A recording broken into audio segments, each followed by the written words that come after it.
Zita rangu ndinonzi Xavier Marungisa, chikwata chechinji icho The Servants of Christ. Ndiri muimbi wechitendero wegospel. Ndine shungu dzakanyanya mukusimbaradza mwoyo yakaputsika, mweya yakaparara kuburikidza nedenda reCovid-19.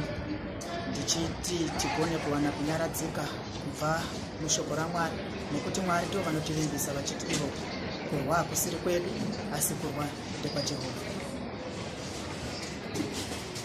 Tanzwa muchiti mune album ramuinaro rinotsanangura nezvechirwere cheCovid.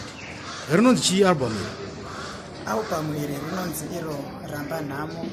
Paalbum iroro ndo pane kambo kanonzi iko nemabvi nemagokora tichaona kugwinya. Mune muchitsanangure chii mukambo ikaka muri kuti kane chekuita neCovid? Mukambo aka ndakanyanya kubatikana zvakanyanya kubva pakutanga munguva yecyclone Idai, apo hama neshamwari zhinji dzakaparara munyika yekwedu, nyika yechipikirwa, nyika yeZimbabwe.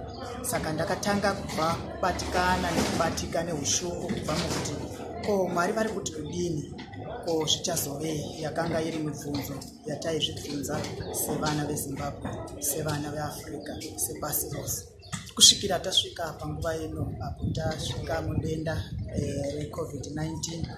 Saka ndakawana kubva mushoko raMwari, Mwari vachitivimbisa vakati aiwa zvinopera nemabvi nemagokora, Mwari vachazviratidza, nekuti kana mapfupa aisava neupenyu akararama, kunyangwe nesu Mwari vanotirwira, Mwari vanotinyaradza.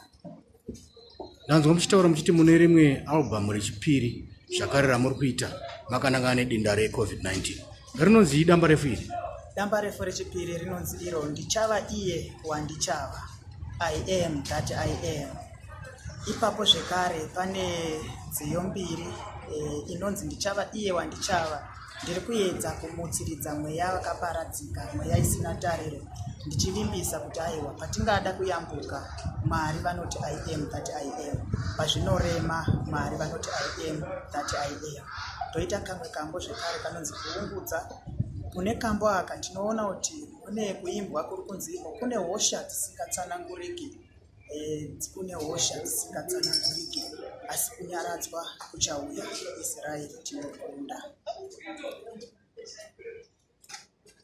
Mungava muine hama here dzipadyo dzingadaro dzakaparara nechirwere ichi?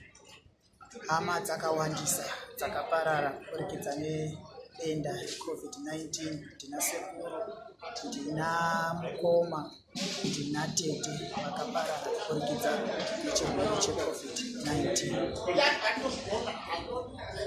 Tinotenda baba.